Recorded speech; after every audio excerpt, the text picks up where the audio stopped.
अस्सलाम वालेकुम। अच्छा, टॉपिक का नाम है होम्योस्टेसिस। बहुत आसान और सिंपल सा टॉपिक है।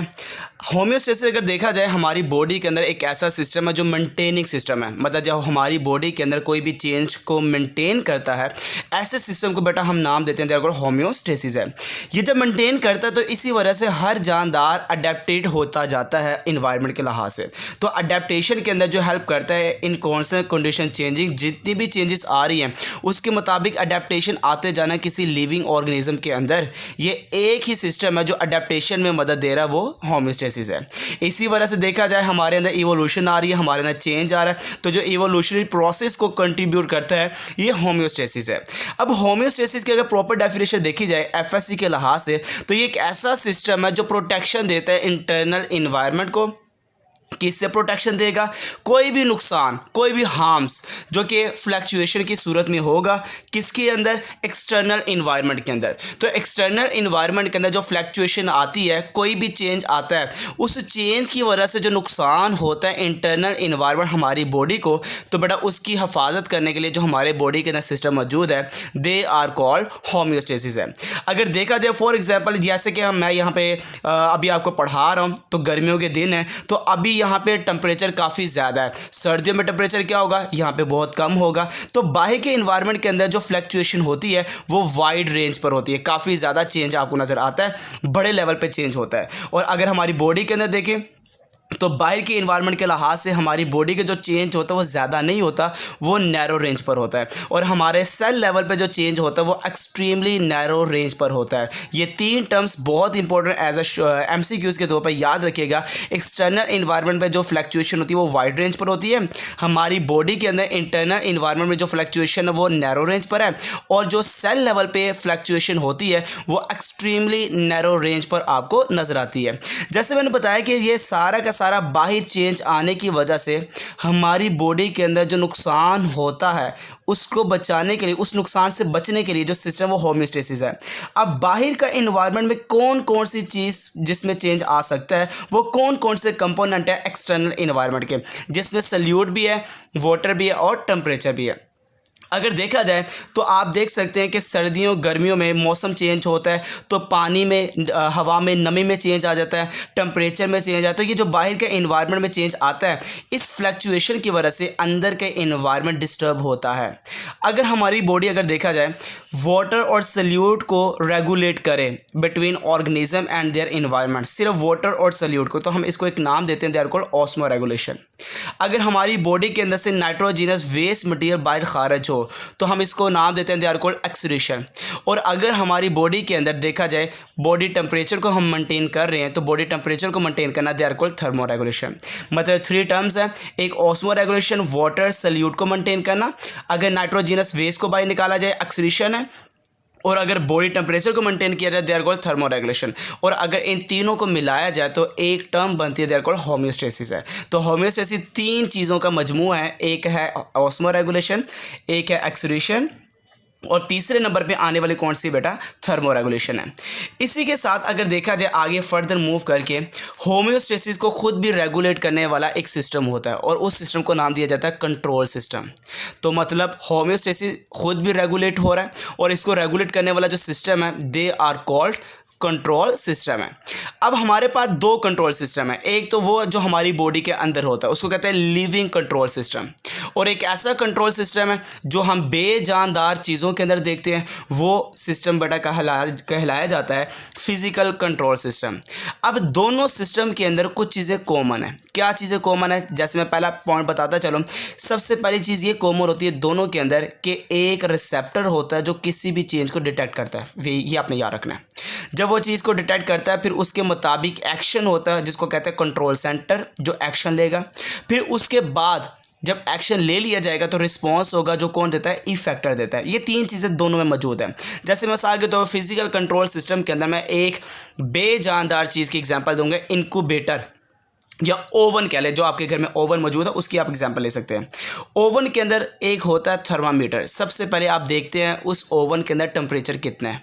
तो थर्मामीटर एक ऐसी चीज़ है जो कि मॉनिटर करता है कितना टेम्परेचर में चेंज आया एक ज़्यादा हो गया या दूसरा कम हो गया। तो ज़्यादा कम जो बताता है वो थर्मामीटर है, ये एज अ रिसेप्टर के तौर पे काम कर रहा है, जिसको हम सेंसर भी कह सकते हैं, थर्मामीटर भी। जैसे आपने देखा टेम्परेचर यहाँ पे कम है तो हमने टेम्परेचर ज़्यादा करना, क्योंकि हम पिज़्ज़ा बना रहे हैं तो पिज़्ज़ा बनाने के लिए टेम्परेचर ज़्यादा चाहिए। तो हम क्या करेंगे, बटन को ऑन करेंगे और बटन को ऑन करके टेम्परेचर बढ़ाना शुरू कर देंगे। जब बटन को ऑन करेंगे तो उस वक्त जिसका एक्शन हो रहा होगा वो कंट्रोल सेंटर कर रहा होगा। तो कंट्रोल सेंटर का क्या काम है, take action by switching on heater या कूलर। तो आप ठंडक वाला बटन क्लिक कर लें या आप टेम्परेचर बढ़ाने वाला क्लिक कर लें, तो इसका मतलब जो टेम्परेचर को रेगुलेट कर रहा है वो कंट्रोल सेंटर होगा। अब बाद में क्या होगा, टेम्परेचर या ज़्यादा हो जाएगा या कम हो जाएगा, तो ये रिस्पॉन्स होता है, और जो रिस्पॉन्स दे रहा है दे आर कॉल्ड इफेक्टर है। तो रिस्पॉन्स का मतलब ये है कि ड्रॉप या जो बढ़ा या जो कम हुआ टेम्परेचर, इसको हम नाम देंगे ये रिस्पॉन्स है, और ये जो दे रहा है दे आर कॉल्ड इफेक्टर है।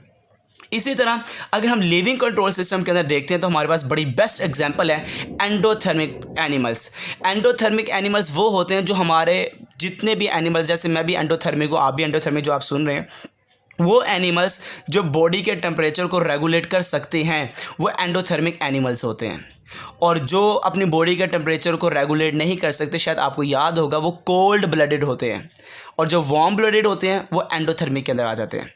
तो सबसे पहला काम क्या है, मैंने आपको बताया, लिविंग कंट्रोल सिस्टम के अंदर सबसे पहला जो कंपोनेंट होता है वो रिसेप्टर है, जिसका काम क्या, डिटेक्ट करना है एनी चेंज, कोई भी जो चेंज आ रहा है टेम्परेचर के अंदर, जो डिटेक्ट करेगा, कैरी करेगा, बताएगा, सबसे पहला पकड़ने वाला वो रिसेप्टर है।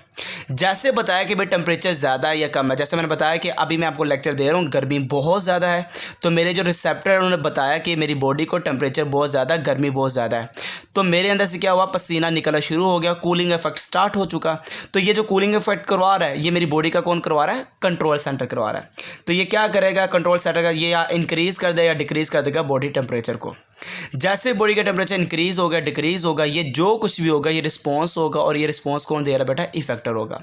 याद रखिएगा, जो स्टिमुलाई होगी, जो मैसेज आया है उसका उल्ट रिस्पॉन्स होगा, इसलिए मैंने यहाँ पे लिख दिया, बड़ा इंपॉर्टेंट एमसीक्यूज है। इनवर्स होता है response as compare to external stimuli. External stimuli, अगर मिसाल के तौर पर बाहर ठंड है तो मेरी बॉडी के अंदर कोशिश ये की जा रही होगी कि अंदर टेम्परेचर बढ़ाया जाए। अगर बाहर गर्मी है तो कोशिश ये की जा रही हो कि मेरी बॉडी के अंदर टेम्परेचर को कम किया जाए। तो बॉडी का बाहर के लिहाज से हमेशा जो रिस्पॉन्स होगा वो इन्वर्स होता है, और ये इन्वर्स रिस्पॉन्स कंट्रोल करने वाला हमारे बॉडी के अंदर जो मैकेनिज्म है उसका नाम है नेगेटिव फीडबैक मैकेनिज्म। ये एमसीक्यूज है दोनों, इन्वर्स रिस्पॉन्स होगा इफेक्टर का, और कंट्रोल करने वाला कौन है, नेगेटिव फीडबैक मैकेनिज्म है। अब एक छोटी सी एग्जांपल देके मैं इस टॉपिक को ख़त्म करूंगा। फॉर एग्जांपल, हमारी बॉडी के अंदर अबंडेंट सप्लाई ऑफ वाटर है, पानी बहुत ज़्यादा मौजूद है, और ये उस कंडीशन में जब बहुत ड्राई कंडीशन, मतलब कि गर्मी के दिन है और पानी हमारी बॉडी में काफ़ी ज़्यादा मौजूद है, तो ड्राई कंडीशन के अंदर अबंडेंट सप्लाई वाटर है। तो अब होगा क्या, आपके मुताबिक दिमाग में यही आएगा, तो पानी तो बहुत ज़्यादा है, हमारी बॉडी के अंदर पानी इतनी ज़्यादा बढ़ जाएगा कि बॉडी फटने वाली हो जाएगी, सेल फटने वाला हो जाएगा, या इतनी गर्मी है, ड्राई कंडीशन है, भला पानी ज़्यादा है फिर भी डिहाइड्रेटेड हो जाएगा, ऐसा कोई क्वेश्चन तो आएगा माइंड के अंदर। तो बेटा होता ये कि जो कंट्रोल सिस्टम है ना, कंट्रोल सिस्टम जब देखा जाए बहुत ज़्यादा अबंडेंट सप्लाई ऑफ वाटर है, बट हमारी बॉडी फ्लडेड नहीं होती पानी से, जो हमारे सेल्स है वो इतने ज़्यादा फुल नहीं होते कि वो फट जाए, फ्लडेड नहीं होगा। और अगर पानी है मगर ड्राई कंडीशन है, पर ये भी नहीं होगा कि हमारी बॉडी के जो सेल्स हैं वो डिहाइड्रेटेड हो जाएं, कि उसमें पानी की कमी आ जाए, बल्कि ये होगा कि हमारे जो सेल्स हैं ज़्यादा पानी होने की वजह से और ज़्यादा ड्राई कंडीशन होने की वजह से, कोई मैटर नहीं है कि यहाँ पे ड्राई कंडीशन है या ज़्यादा पानी है, हमारी बॉडी के सेल्स रेगुलेट करके अपना को मेंटेन रखते हैं। वो क्यों मेंटेन रखते हैं, क्योंकि बेटा बताया जाता है कि कंट्रोल करने वाला हमारे होम्योस्टेसिस के अंदर जो सिस्टम होता है they are called control system है। कौन कंट्रोल कर रहा है इसको, कंट्रोल सिस्टम है।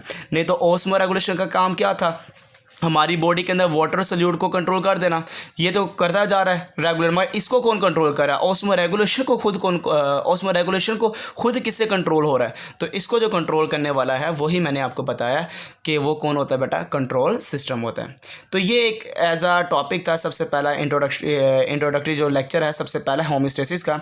इंशाल्लाह आगे फर्दर लेक्चर भी अपलोड होते जाएंगे, और पहले के बने मौजूद भी हैं, सारे के सारे लेक्चर्स अपलोडेड हैं, जाके आप ले सकते हैं, प्ले लिस्टें बनी हुई हैं, सारे के सारे लेक्चर्स अपलोडेड हैं, आप जाएँ पढ़ें एंजॉय करें, लाइक और सब्सक्राइब कर दिया करो यार, मज़ा आ जाता है। ओके बेटा, अल्लाह हाफिज़।